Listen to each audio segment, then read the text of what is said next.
talking about. But do you have any I topics you th- want to talk about? I did want to go over a little bit of what we talked about with like your takes on conservatism and how you like non-religious conservatism doesn't make any sense. Yeah. Because I think there needs to be a distinction made, because if you take that idea of if you take it too far, you end up with like Christian nationalism, which I'm Yeah. not saying that's what you're promoting, but I think there needs to be a bit of a distinction there. Yeah. Well, honestly, though, I'm not like some kind of expert in anything. So,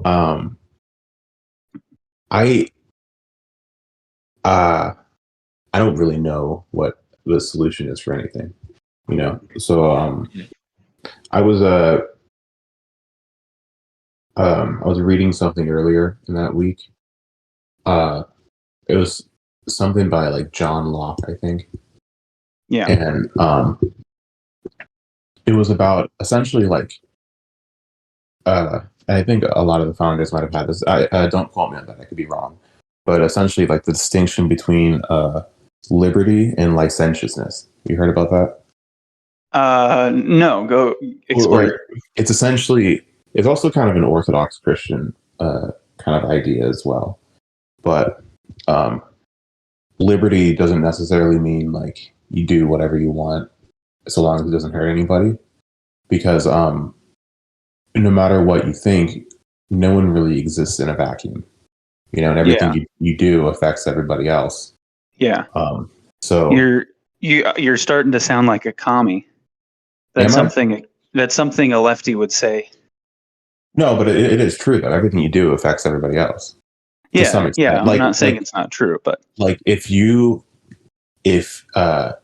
there's this book called Connected where they use like algorithms or whatever, and I think they figured out something like if your friends if your Facebook friend stops smoking, there's a chance that that reaches you to where you stop smoking, or there's a higher percentage. Or like if your friend's friend loses weight, there's a higher chance that you could start to lose weight. So it's like the connections that you have, sort of the cultures that you're involved in.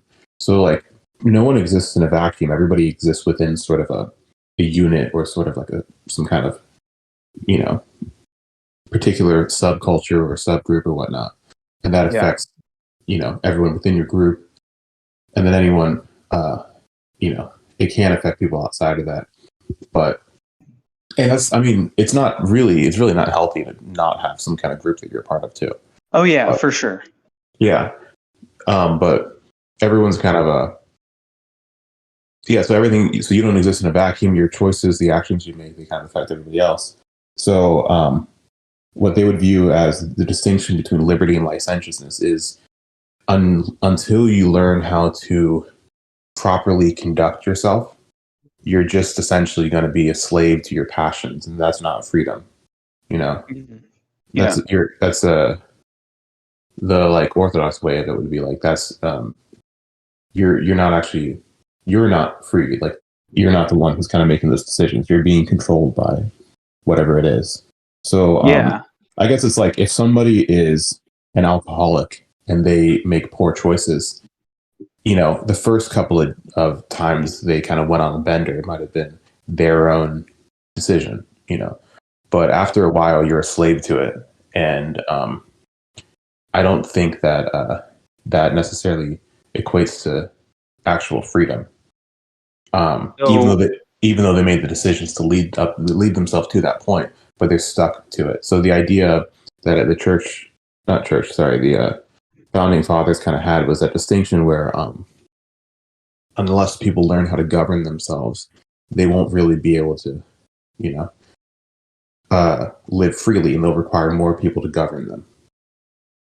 yeah. Yeah. So so uh so you would be in favor of prohibition of alcohol and stuff like that? No, not really.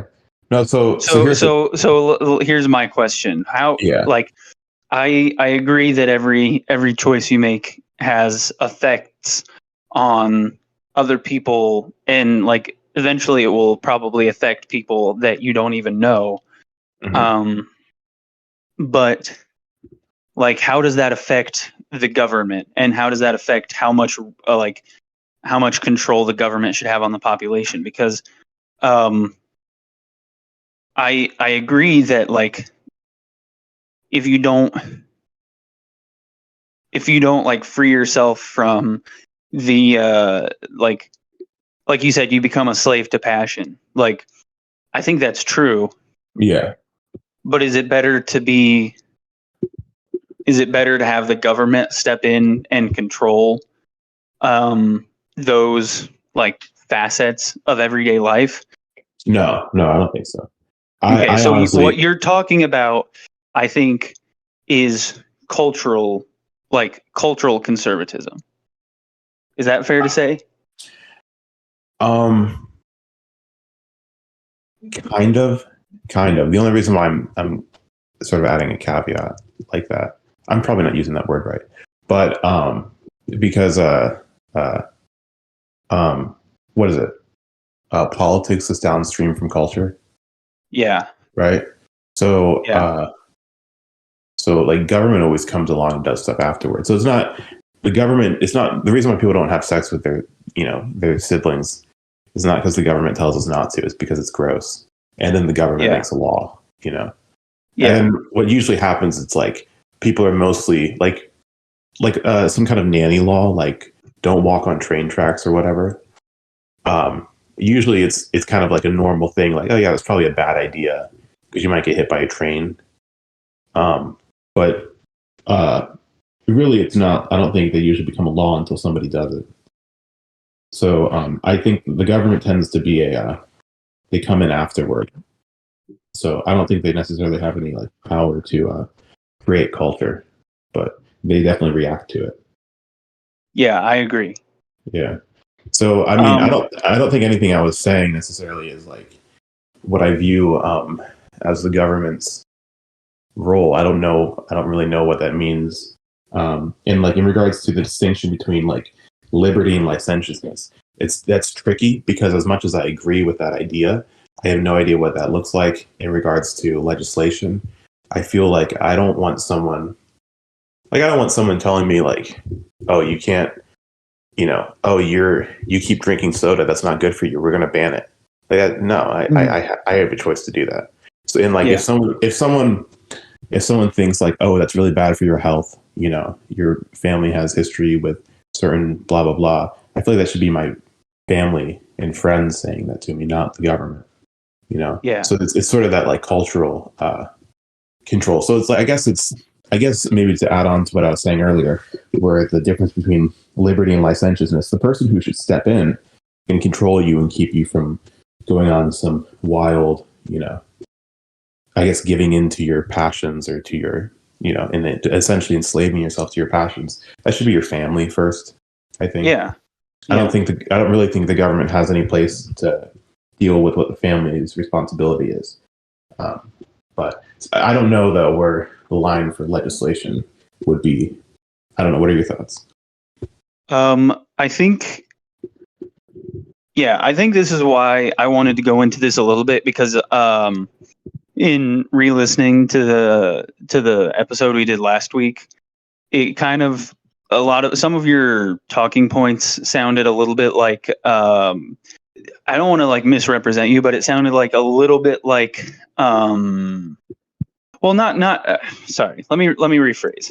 I think the distinction between cultural conservatism and conservatism at a government level is important, Mm-hmm. because you can't expect people to live their lives according to the values that you want them to. Like on a fundamental level, people are always going to be motivated by their own self-interest. I think that's like the number one thing that motivates people. Yeah. And if the government can allow people to live according to their self interest without harming other people, I think that's probably the best form of government, because you can't try and force people to change.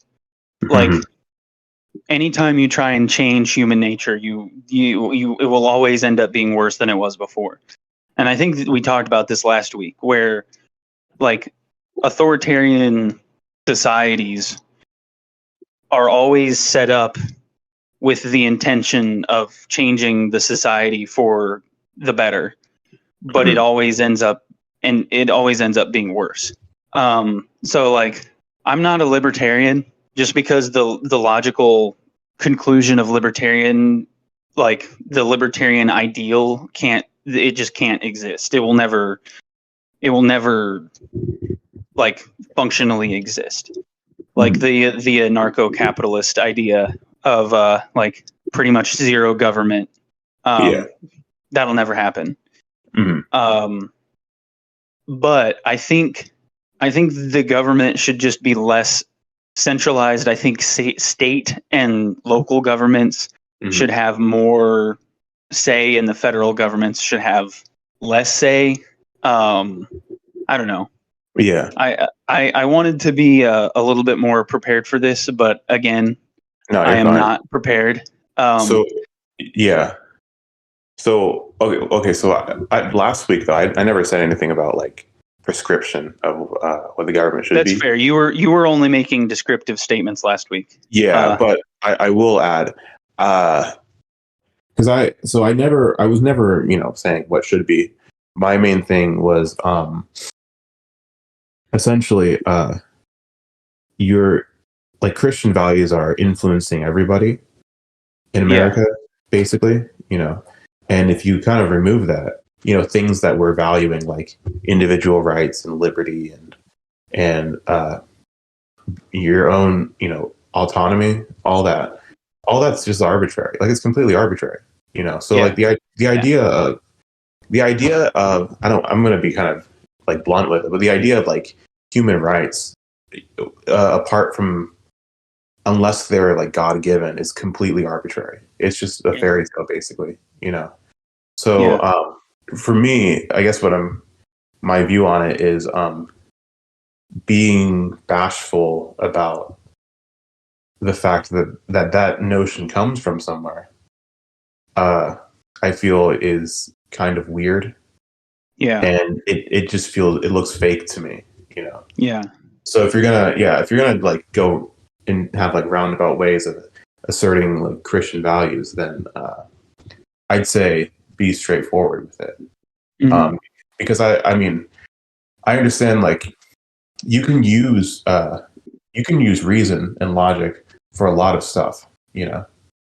Um, uh, that doesn't like cover everything. So like you can use reason to say, I don't know, gun rights or property or whatnot, but that only works so long as we all agree that human lives are valuable, yeah, and that the strong shouldn't domineer over the weak, and that every single life is equal. And if we hmm take away like certain values, that wouldn't like it would just be arbitrary. yeah, Yeah, yeah. but I think that is the arbitrary and the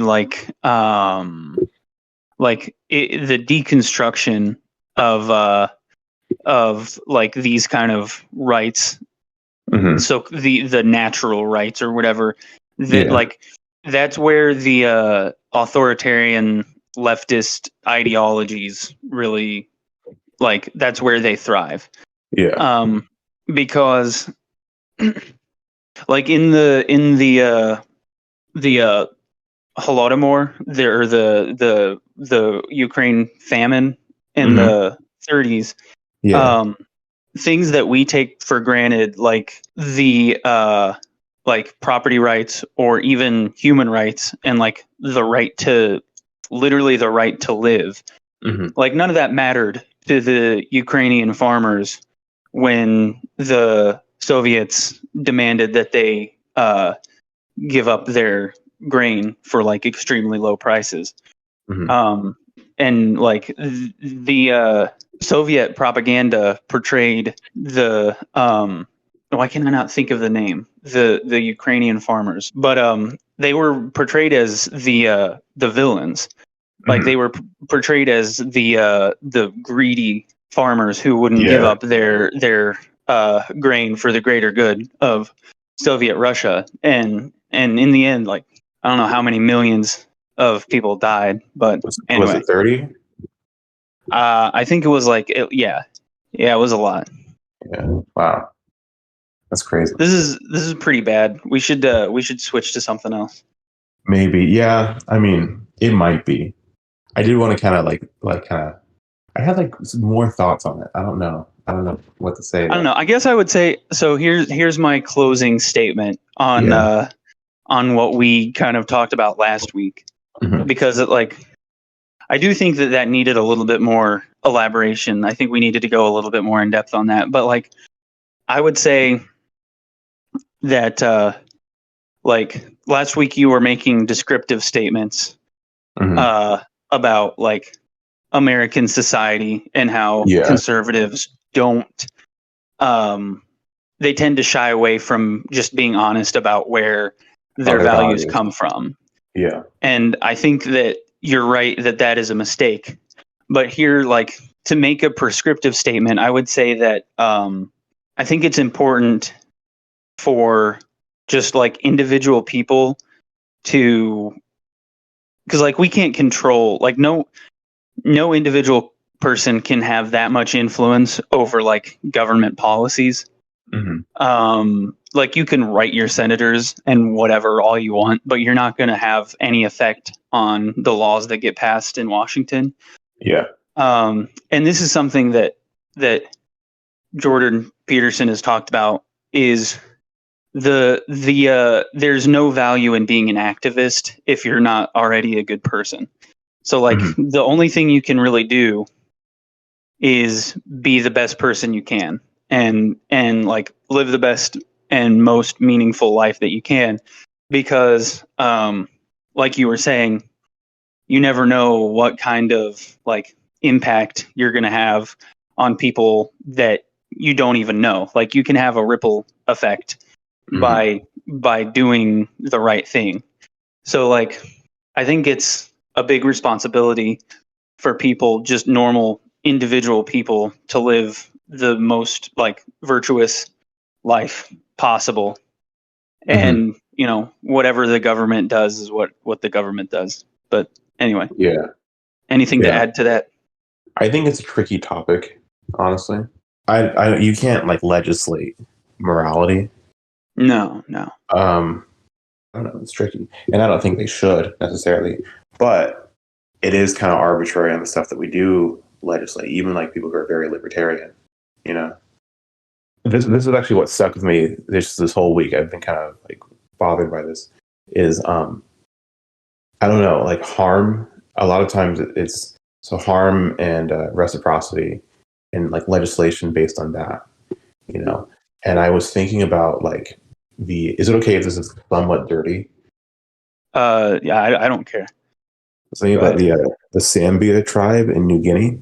It's essentially their belief is that maybe I'll censor it. A man's semen is they believe that that's not like necessarily generated in the body. They believe that you only get that through consuming it by other men. And you know, there's essentially the means by which they get it that's kind of intuitive, right? You know what I'm saying? Yeah. So they do that to older men. Usually it's younger boys or adolescents, around 13. They start that till around 17 maybe, or 22, around 22. That's when they stop, and that's when they get married. And most of them aren't gay. Most of them are straight. It's the same rates of homosexuality as there are in America. But that's just their belief. You know, that's what they believe. And I'm not saying that it's fine. That's not what I'm implying. Yeah. That's not what I'm implying. But if we lived, but I'm just saying the extent to which we view, if we lived in that culture, right? Yeah. And like most of the young men, they look back fondly on the experience because they view it as like a beneficial or something. Yeah. If we lived in a culture like that, you know, we would probably just assume that's fine, Mm-hmm. right? Yeah. I don't know what to do with that now, you know? So like we would assume that's like, cause think of something like, you know, like, cause then that wouldn't be harm. They wouldn't view that as harm. No one's being Yeah. harmed. That's fine. But it's a child. I've kind of been like breaking my own, what's the word? I've been losing my own mind a little bit. Like, what do we do with that? You know? So like we base things off of like harm and off of reciprocity. But then you have something like that, and all parties are like, no, it's lit. Like, what do you do? How do how are we supposed to like? Yeah. Because even people who are like libertarian, they'll go, they'll say like, because I made that the point of like, oh, well, having sex with your sister, why would that be wrong? What if you're both, there's no way to get pregnant, and she's of age? And then I just thought like, if we lived in a culture that had child brides, we would think that's fine, you know. Yeah. And like Yeah. America was marrying like 14-year-olds to 16-year-olds back in like the 30s, maybe. I Mm-hmm. could be wrong. More recent than that, I would say. Yeah. So it's just weird. Like we take we take for granted the extent to which is a cultural influence, and we act like we can prescribe even like we act like we can even say what harm is. So like even in the future, say everybody's going to start looking down on like physical punishment. So if someone's like belted or spanked or Yeah. whatever, like that'll be abuse in the future, right? Yeah. Because that'd be like harming the child or whatever. But if like if I look back on that, I would say no, that was beneficial for me. But Yeah. would that constitute as abuse if culture shifts? You know what I mean? And like if I'm the one who says it, because if I say, oh, I was fine, that wasn't abusive, that was fine, it raised me properly. But like that's what the Sambia boys would say. They'd say, no, it was good because I learned to become a man through it. But it seemed like a weird, like I have no idea. So I'm not prescribing anything at all. I guess I'm just kind of saying, oh, this is all weird. This is really weird to me. It is very weird, and Yeah. this is that's kind of so. There's a similar argument that a lot of atheists make against Christianity, Mm-hmm. where they say that you're only a Christian because you were raised in an environment that allowed you to become a Christian. Yeah. And if you had been born in the Sambia tribe, or if you had been born in India, or if you had been born wherever, then you would have grown up with those cultural norms and those beliefs. Yeah. Um, and so I guess so. So I guess what I would say is that if you believe, if you go by the fact that if you think all of those different cultures are valid, if you think all of those different ideas are valid, if you kind of subscribe to the idea of multiculturalism, Mm-hmm. or like like that we can't force our societal norms on other people that don't hold them, then Yeah. you really have no ground for saying what's right and what's wrong. Yeah. So I guess I don't know. This is coming from a biased perspective, but really the only solution is that you just have to believe in what you believe, and you have to kind of have faith that like your system of beliefs is the correct one. I don't Yeah. know. Is Isn't that that tricky? like a cop out? Is that like a cop out answer though? Like I don't know. It feels like it, but I have no idea what else to do because, like you were saying, how the leftists will go like they'll reason their way out of the idea of truth, and out of logic. Yeah. And I kind of get it, right? The difference is I have something to hold on to though, which is God. And Yeah. if you don't have that, then you literally have nothing. And Yeah. so like you were talking about like culture. I remember when we were in college and we'd take apologetics classes and they'd talk about universal universal laws, right? Yeah. And they'd say all cultures have some kind of prescription, some kind of rules on what constitutes marriage. All cultures have usually something against murder and whatever. And I don't know. I was just thinking about that. Like, yeah, that sounds more like just a consensus. That doesn't sound like you can abstract necessarily a universal law. Just because everybody does it, that's a consensus. So, like in California, they voted in essentially pederasty. You know, where like Did they? a What 16 year old a 16-year-old boy can essentially, get with a 16-year-old gay boy can be with an older gay man. I think that's legal in Oh, California. really? Oh, I'm wow. pretty sure. Okay. I'll fact check that before posting this, but even so, I'll leave it in. If I'm wrong, I'm wrong. But I'm pretty sure that's Okay. legal in California. And yeah, that got voted in. So like the consensus doesn't automatically make that right. Yeah. So that's what I always feel. I feel weird about like the laws and everything. So I'm not saying I'm not like a universalist. I'm not saying everything's or would you say a cultural? Cultural like relativism or like I'm not a cultural relativist because I clearly think that some values are better than other values. It's just kind yeah. of hard. It's hard to objectively say what and why. Yeah. Yeah. Yeah. It sort of reminds me of the do you remember any of the controversy when the World Cup, the soccer World Cup was held in Qatar and like people with like rainbow Oh yeah. shirts Yeah. were like kicked out and forced to change and stuff, and like there was all this big controversy about how like the laws of Qatar were very like homophobic and yeah, misogynistic and whatever. Yeah. But it's like if you subscribe to the idea that like all cultures are equally valid, you have no basis for saying that they can't do that. Like you have no basis Yeah. for saying, "Hey, you got to treat women the way we want you to treat women." Yeah. You It's know, it's really tricky. Yeah.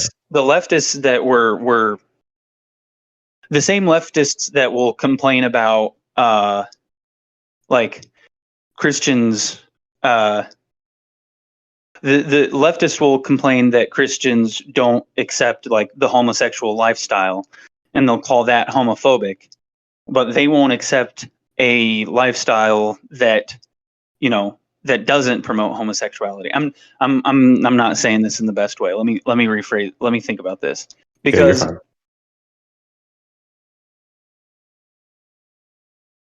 I guess what it comes down to is that everybody just has their own values, and Yeah. they just want other people to conform to their values, generally speaking. And Yeah. the only way that one person's values could be higher or better than another is if there is like some kind of like truth or reality to that person's like point of view. So like this is a biased take, but Mhm. if you believe that the God of the Bible is real and that the Bible is true, then you have an advantage because Mhm. your version of reality actually matches up with like the ultimate version of reality, which is God. Yeah. And you got something to Because like stand on. Yeah. have you heard the saying that like every like there is an all this was a fact that like kind of it's like a mind blowing fact that I learned when I was like 14 about how there is an alternate version of yourself that exists in everybody else's mind. Like everyone around you, including yourself, has a different perception of you. Mhm. You know, so Yeah. like, how do you know what the real you is? Like, Yeah. who are you really if there is no ultimate reality to like judge that against? You know what I mean? Yeah. Yeah. Yeah. Yes. That's pretty good. I know it's so weird, but I got something here. I don't know if you want to talk about it. Yeah, go Um, for it. I have. You want to lay out sort of a short story before? Maybe this would it would be a good segue into a separate topic. You Yeah. know, um, I have become somewhat black pilled and disillusioned a little bit uh, in regards to people. You know, um, So when I started making YouTube videos, when I initially started doing that, this is essentially the backstory. When I started doing that, I was slowly trying to figure out throughout all the videos, why is it that people will go along with something that's clearly bogus, you know?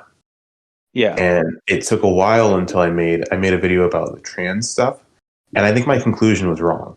Looking back, I think my conclusion was wrong. I think it's an okay video, but my conclusion was, oh, uh, I think I said something like, the fact that everybody loses their mind over uh, the wait, how do you say that word? Innocuous. Innocuous statement such as gender is a fact proves, I think I said something like, it has very little to do with the actual trans individuals. It just has more to do with making the person look like a good person. Was essentially Yeah. my conclusion, which I think is only half true. You know, I think it has more to do with making the person fit in. I think that's my conclusion now. I could be wrong, but I think most of what we do is just trying to fit into our cultures. Hmm. You know, and I started making a video about that. I posted it like in June last year. You know, and I had started making it at the end of 2021, and Yeah. I called it like normies or something. It was supposed to be part one essentially of a 20-minute video, and I was like, I've just been sitting on this. It was one of the best things I'd edited, and I'd been sitting on it for like 7 months, you know. Hmm. But it's because I started making in the part of the video, I mentioned how I'd read the book Black Like Me, and that one's about like a white guy in the segregation Jim Crow era South. He basically takes medication and darkens his skin to look like a black man, shaves his head and everything. And he does that in order. He's like a journalist. He did it to go and like write a story about like the experience of a black man in the South. And there's a time when he was on the train or on the bus, and there is some white guy who was being like really, really harsh to him and other like black passengers. And after he like went and sat down, like he was just like verbally harassing them. He wasn't being violent. But after he sat Yeah. down, there's a younger white kid who whispered to them. He was like, "Hey guys, if something would have happened, I don't worry, I would have helped. Or I would have stood up to him." And then the writer, he was like, he said it in like in his head. He was like, "Yeah, but why didn't you do it when he was yelling at us?" Yeah. You know, and it really got me thinking about how like most stuff, like most things we regard as like evil, most stuff like happens because no one does anything about it, Hmm. and they just let it, whatever. They're either too afraid to stand out of their group, they're too afraid to stand up to stuff, and most of it's just cowardice. And I think when I figured like that part out, I stopped making videos. So like, there's literally no reason to make any video talking about any topic because like nobody cares. Everyone just wants to fit in with their group. You know what I mean? So like Yeah. that's why I only like made one video last year, and that was the video that I actually made in 2021. So like all throughout like 2022, I made zero videos at all, Yeah. because I was just completely like disillusioned with the idea of there's no reason for me to reason with people if at the end of the day they care more about fitting in with the group than they do about actually coming to some kind of like reasonable logical conclusion, because no one's going Hmm. to change based on reason. They're just going to take facts that already affirm their already their pre-existing worldview. That's essentially what I've been blackpilled on. Yeah. I don't know, what do you think? So let me ask you this. So you believe that so you don't think that, do you think it's impossible for people to change their opinions, or do you think that it's just improbable? Like it just doesn't happen most of the time? I think like 80% of people don't care. Okay. Yeah. And what about the 20% of people that would care? Could they end up changing their position about something, or is it kind of always inevitable what they end No, up just like? I'm not like necessarily a determinist, but I think that like I think obviously people are biased to what's comfortable for them, Yeah. but I think some people are less biased. So some people are more likely to be open, you know, and are more likely to hear like other perspectives. Yeah. But I don't think most people really care um, about it. And yeah, I don't know. What do you think? I don't know. I think you're probably correct.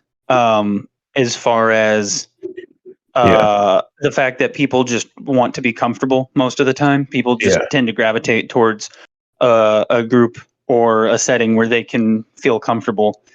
Um, yeah, but I think you're discounting a little bit how yeah, much like ideas do matter, and yeah. like No, obviously, but they don't. especially for like the big five personality traits, Yeah, and like how there's trait openness and mhm, just people that are higher in openness to new ideas. I yeah, think those type of people tend to be more swayed by actual like they can be more persuaded by different arguments and different points of yeah, view than like people who are low in openness. Um, yeah, and I don't know what like the how the percentages shake down as far as that hmm, trait, but I think I don't know. yeah.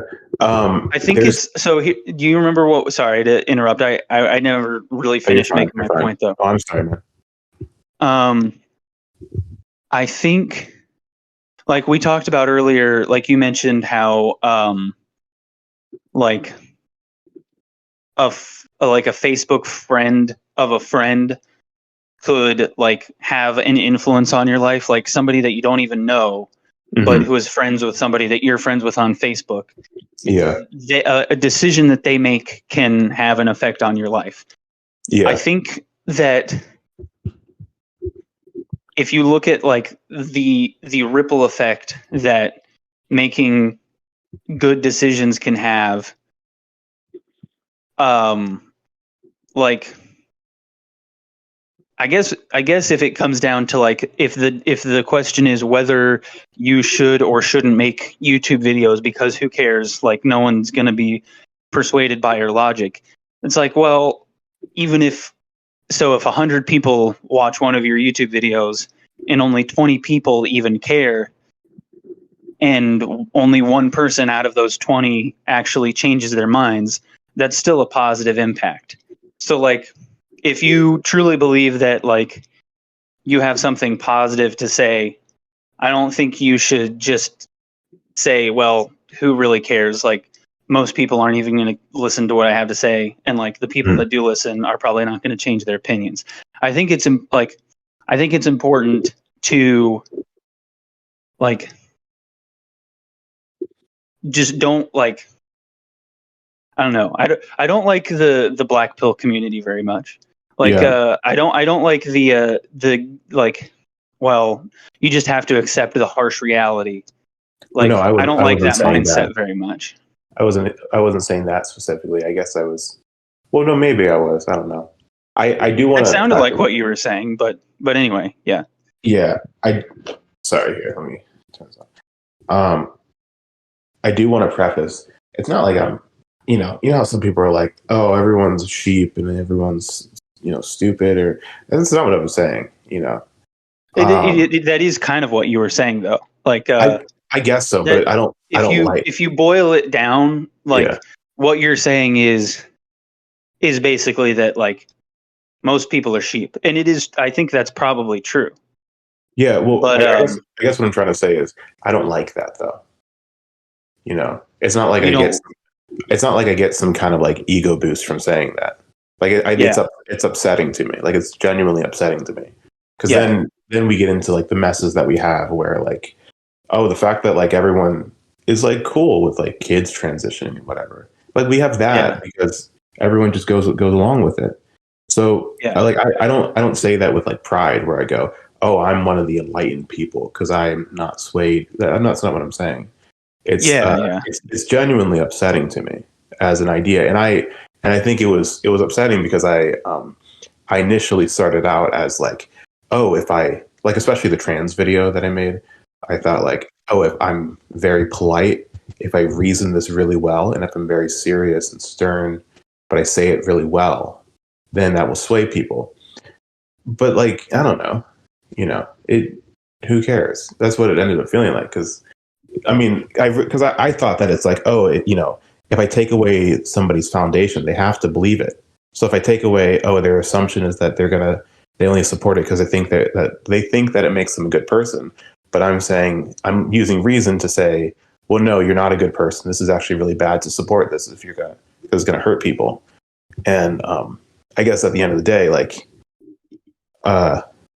I guess to kind of come to the conclusion that like, no, people aren't really swayed by that. They're really, I don't know.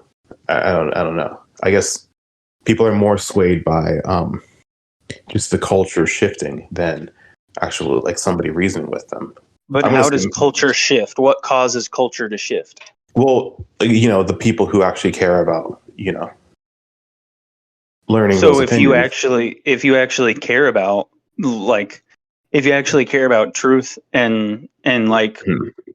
if you actually care about like if you care about something beyond just following the trend or beyond Yeah. just being comfortable where you are, then like wouldn't you say that you kind of have a little bit of like you kind of have a little bit of a responsibility to I don't know. I guess I would say that maybe this sounds cringe, but I don't really like nihilism that much. Like I Yeah. don't like I don't like the black pill. I don't like just the like I don't like the idea that you just kind of have to accept your fate. Um Yeah. I don't like Well, it kind of gets to be a little bit deterministic, like uh-huh. you have no control or agency in your life. Hmm. And I don't know. No, I don't think it's nihilism necessarily. Um, because I do think people can change. I just don't think that um, I just feel like reasoning it kind of falls flat. You've made a lot of descriptive statements. What? Uh, I said you've made a lot of descriptive statements about Yeah. like the way that people are, but could you make a prescriptive statement? Could you say like, what do you think? Like, you could even just personalize this. Like, what do you think you should do? As far as like, do you think that it's pointless to try and make YouTube videos to try and change people's minds about things? Do you think that's just a lost cause? Um, I think if people enjoy it, then I think it's fine. You know. Yeah. But but you said make a prescriptive statement. What can like I do? Yeah. Like, well, like if I don't know. I think if we live in a world that's kind of going to hell, basically, and people are kind of down for the ride, I think the first thing to do is pray. I think is probably the best thing, and Yeah. then I think um, I think to the best of your ability, unapologetically reflect Christ, and that doesn't necessarily mean oh here's this tract, read this thing and get saved, and it doesn't necessarily mean that, but you know, like be so connected to Him to where people look at you they don't see you anymore. You know what I mean? Mhm. And I think that's the start. So Yeah. I think the start is I need to work on me, and I need to be better. And but I don't think I necessarily have. I have a cognitive dissonance here, where I said, people you have so much influence over everybody, but I don't, I don't know. No, I think that's a good place to start. Yeah, Because like, what else can you do? You're you can only affect yourself. You can only make your own decisions. And yeah, very very somber podcast with Yeah. Can I add something? yeah.